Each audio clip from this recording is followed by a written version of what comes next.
안녕하세요 여러분. 길에서 만난 하나님 권혁수 목사입니다.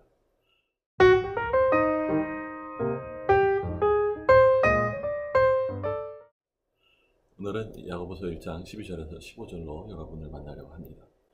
시험을 견뎌내는 사람은 복이 있습니다. 그 사람은 그의 참됨이 입증되어서 생명의 면류관을 받을 것이기 때문입니다. 그것은 하나님을 사랑하는 사람들에게 약속된 것입니다. 시험을 당할 때에 아무도 내가 하나님께 시험을 당하고 있다고 말하지 마십시오. 하나님께서는 악에게 시험을 받지도 않으시고 또 시험하지도 않으십니다. 사람이 시험을 당하는 것은 각각 자기의 욕심에 이끌려서 꾀에 빠지기 때문입니다. 욕심이 잉태하면 죄를 낳고 죄가 자라면 죽음을 낳습니다.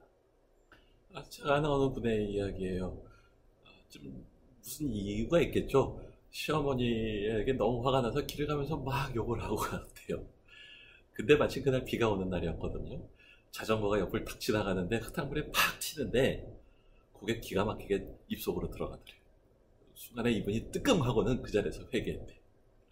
나중에 성경 공부를 가서 다른 분에게 그 얘기를 했더니 그분이 웃으면서 얘기를 하더랍니다. 하나님이 당신을 참 사랑하나 봅니다. 얘기하더래요. 참 많이 생각을 하게 되죠. 여러분, 하나님의 사랑이 무엇입니까? 내가 원하는 대로 하게 내버려 두는 게 하나님 사랑일까요? 아이를 키우신 분은 그게 아니라는 걸 알 거예요. 아이는 분별력이 없기 때문에 자기가 원하는 거를 다 갖고 싶어 하지만 뜨거운 거, 먹으면 안 되는 거, 날카로운 거 이런 것들 아이한테 절대로 주면 안 되잖아요. 하나님이 우리 아버지세요. 하나님의 입장에서 우리를 볼 때 어떨까라는 생각을 하게 됩니다. 오늘 야고보가 이렇게 얘기해요. 사람이 시험을 당하는 것은 각각 자기의 욕심에 이끌려서 꿰매 빠지기 때문입니다. 라고 얘기를 해요. 우리 안에 잘못된 욕망들이 가득해요. 그래서 그거를 원하며 쫓아다니다가 잘못되는 일들이 얼마나 많습니까? 어떤 분은 이렇게 질문을 할 거예요. 아니, 내가 원하는 거 하는데 왜 그게 문제입니까? 라고 질문을 할 수도 있어요. 그게 성적인 걸 수도 있고 음식에 대한 문제일 수도 있겠죠. 그럼 저는 그것에 대해서 그 욕구와 욕망의 차이를 잘 모르셔서 하시는 질문입니다. 이렇게 대답을 하게 돼요. 여러분, 욕구라는 건 뭐죠? 우리가 타고날 때부터 가진 건강한 그러한 필요를 말하는 것을 욕구라고 해요. 그거를 가짐으로써 나에게 만족이 있을 뿐만 아니라 또 한 가지 특징은 그래서 생명이 풍성하게 된다. 먹을 걸 생각해 보세요. 건강한 사람은 먹고 싶은 만큼 먹어야 되고 먹고 싶은 걸 먹으면 건강해. 자, 그런데 그것은 욕망과 다르다라는 거예요. 욕망은 뭡니까? 왜곡된 욕구를 욕망이라고 얘기를 하는 겁니다. 원래는 하나님이 선하게 주셨어요. 그러나 인간이 죄성이 들어가면서 욕구 자체가 뒤틀려 버려서 원하면 안 될 걸 원하는 거예요. 두 가지를 생각해 봐요. 하나는 정도가 너무 지나친 거예요. 음식을 생각해 보세요. 적당히 먹으면 건강하고 만족스러워. 너무 많이 먹으면. 제가 얘기 들은 적 있어요. 연세 드신 분들의 특징 중에 하나가 위에서 뇌까지 시도가 가는 게 좀 느리대면. 그래서 먹고 싶은 만큼 배부른 만큼 먹으면 과식하게 되신다. 그러므로 미리 눈으로 요만큼 먹어야지 하고 양을 정해놓고 드셔야 된다는 거예요. 근데 과식하게 되면 어떻게 됩니까? 생명을 줍니까? 아니면 몸이 나빠집니까?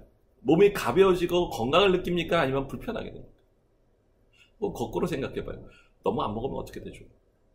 요새 다이어트 하느라고 음식을 잘 안 드시는 분들 계신데 예뻐지는 것 같은데 몸을 망가져요. 이것도 심각한 이야기예요. 또 한 가지가 있어요. 정도가 강한 것도 문제지만 대상이 잘못된 것도 문제예요. 여러분, 건강한 사람은 먹고 싶은 대로 먹으면 돼요. 당뇨에 걸린 사람은 어떻게 되죠? 먹고 싶은 거 먹으면 큰일 나는 거예요. 자기가 먹고 싶은 걸 절제해야만 그 사람은 건강한 거예요. 욕심이라는 게 그와 같은 거 아니겠습니까? 성욕을 놓고 생각해 볼게요. 결혼한 관계에서 남편이 아내를 원하고 아내가 남편을 원하는 게 뭐가 잘못됐죠? 그건 얼마나 건강하고 행복한지 몰라요.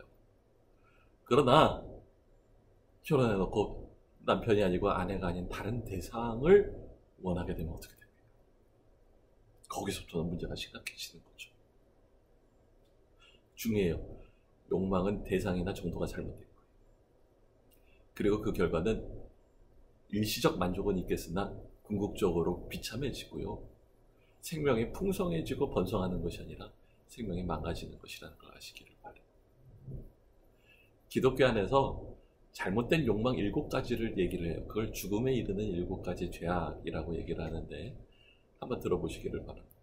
정욕, 탐식, 탐욕, 분노, 나태 혹은 게으름이나 무기력증을 뜻해요. 시기, 교만, 이렇게 7가지를 얘기를 해요. 이것들의 특징이 있습니다. 아까 말한 것처럼 그거는 우리의 생명을 점점 앗아가고 우리의 쌓아놓은 수많은 노력들을 허물어뜨리는 일들을 하게 된다는 거예요. 그러므로 그것들을 경계하고 거기에 넘어가지 않고 내 삶을 절제 있고 건강한 욕구 충만한 삶으로 이끌어가는 것이 중요하다는 걸 우리가 인식하고 그와 같이 살게 될 필요가 있다는 것입니다. 몇 가지를 좀 생각을 해볼게요. 어떻게 하면 욕망을 이길 수가 있을까요? 라고 할 때 한 가지 중요한 게 있어요. 첫 번째는 내가 책임이 있다는 것을 아시기를 바라요. 많은 사람들이 넘어지고 나서는 자꾸만 다른 사람 탓을 할 때가 많아요. 어떤 사람은 하나님 탓을 해요. 그러나 성경에서 하나님은 시험에 들지도 않고 다른 사람을 시험하지도 않으십니다. 하나님 좋은 거 주시려고 하시는 거예요. 어떤 분은 또 이웃을 탓하기도 해요. 내가 담배 안 피려고 했는데 담배 끊었는데 옆에서 한 대만 같이 피자 그러고는 권해서 내가 피게 된다. 술 끊으려고 했는데 옆에서 한 잔만 마시자 얘기해서 그 한 잔 마시다가 그냥 폭발해서 엄청 술 취하고 말았다. 이렇게 얘기하시는 분들 계세요. 아니에요. 그가 옆에서 뭘 하든 뭘 권하든 상관없이 마지막에 그렇게 하기로 결정한 건 나 아닙니까? 또 어떤 분들은 또 사단이 와서 유혹했다라고 말할 때도 있어요. 물론 사단 유혹을 합니다. 그러나 중요한 게 있어요. 이웃과 마찬가지로 마지막에 욕망으로 반응한 건 나라는 것을 이해하시기를 바랍니다. 여러분 유혹과 욕망의 공명현상에 대해서 좀 이해하시기를 바랍니다. 공명현상이라는 게 뭐죠? 제가 피아노를 뚜껑을 딱 열어놓고 거기서 노래를 하고 한 음을 가지고 부른다고 생각을 해보세요.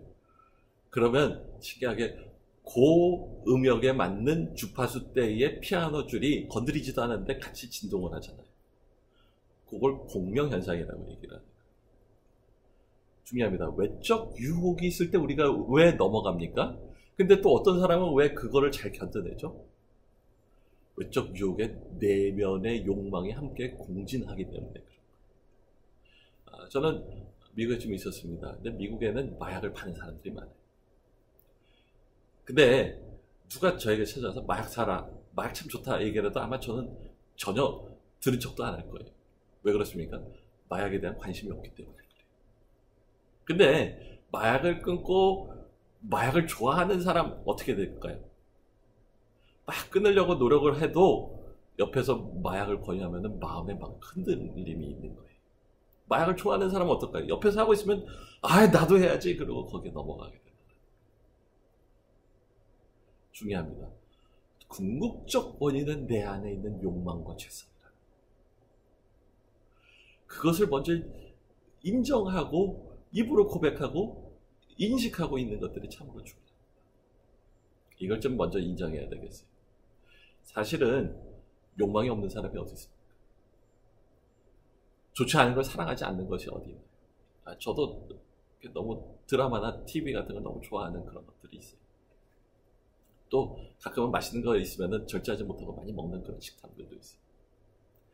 화가 나면 분노할 때도 있어요. 가만히 앞에 보면은 죽음에 이르는 7가지 정욕, 탐식, 탐욕, 분노, 나태, 시기, 질투, 그 다음에 교만 뭐 이런 것들이 있는데 저한테도 다 있어요. 그럴 때 중요한 것이 있습니다. 그걸 부정하거나 감추려 하지 말고 솔직하게 그러하다라고 고백하는 게 중요한 거예요. 거기서 또 시작이 돼요. 그러고 나면 하나님이 그걸 이길 수 있도록 도와주시게 돼요.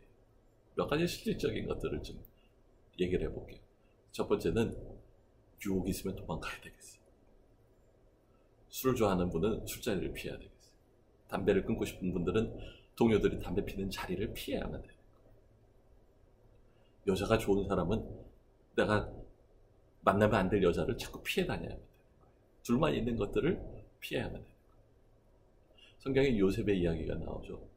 요셉이 참 잘생기고 능력이 있으니까 주인인 보디발의 아내가 요셉을 자꾸만 유혹해. 그리고는 하루는 붙잡고는 나랑 같이 자자 그러고는 꽉 끌고 가려고 하는데 요셉이 어떻게 합니까? 안 되겠으니까 옷을 벗고라도 도망가잖아요. 중요해요. 여러분, 욕망이라는 건 감정이잖아요. 안 해야지 억누른다고 감정을 이길 수 있는 사람 많지 않아요. 의지로 감정을 이기는 사람은 없어요. 어떻게 해야 됩니까? 그런 욕구가 있다는 걸 솔직하게 할 때 그걸 피해갈 수 있는 우리가 첫 번째는 해야 됩니다. 두 번째는 이거예요. 유혹에 넘어가면 어떻게 되는지 결과를 생각할 필요가 있어요. 야고보서에 이렇게 말합니다. 욕심이 잉태하면 죄를 낳고 죄가 자라면 죽음을 낳습니다. 여러분, 욕망의 특징이 뭔지 아세요? 시야를 근시야로 만들어요.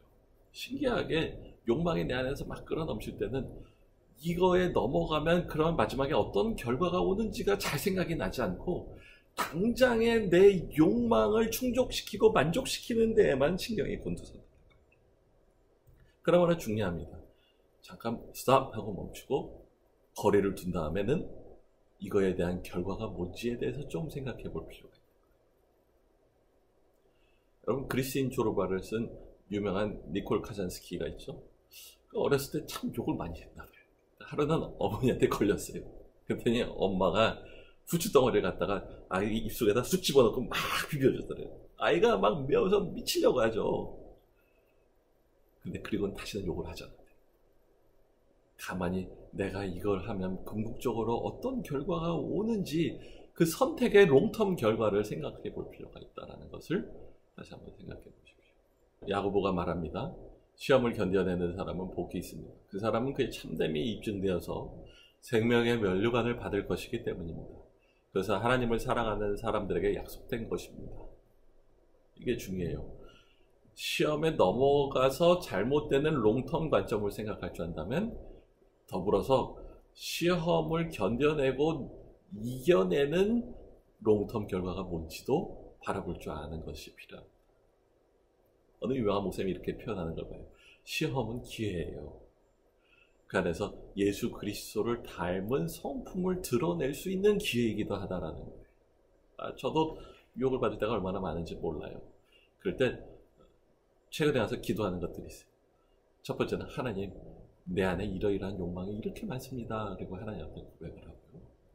두 번째는 그럼에도 불구하고 나를 이만큼 사랑해 주시는 하나님의 은혜에 감사합니다. 예수 그리스도를 주시고 나 같은 사람을 여전히 사랑해 주시는 하나님 영광을 돌립니다. 기도하고 마지막으로 이것을 통해서 그리스도의 성품을 선택하겠습니다. 예수님 닮아가게 해주세요. 라고 기도를 해요. 어떤 여성분이 있었대요. 또 오늘은 시댁 얘기가 많이 생각나요. 시어머니가 있는데 별로 이렇게 시어머니를 좋아하지 않았어요. 근데 이제 시부모님이 미국에 여행을 가실 때 이제 달러를 드려야 되잖아요. 이제 예의상 드려야 되는데 드려야 되는데 너무 드리기가 싫어서 그냥 안 드리고 보냈대요. 근데 얼마 후에 시아버지가 아프셔서 병원에 입원하시게 됐는데 그 병원비를 내야 되는데 딱 가서 병원에 가서 그 비용을 물어봤더니 자기가 원래 시부모님한테 드리기로 했던 그 금액과 일치하더라. 그냥 마음에 참 많이 생각이 들었어요. 회개하고 나서 찾아가서 얘기했어요. 병원 비용은 제가 되겠습니다. 그러고 나서 얼마나 기뻤는지 모른다라는 이야기를 합니다.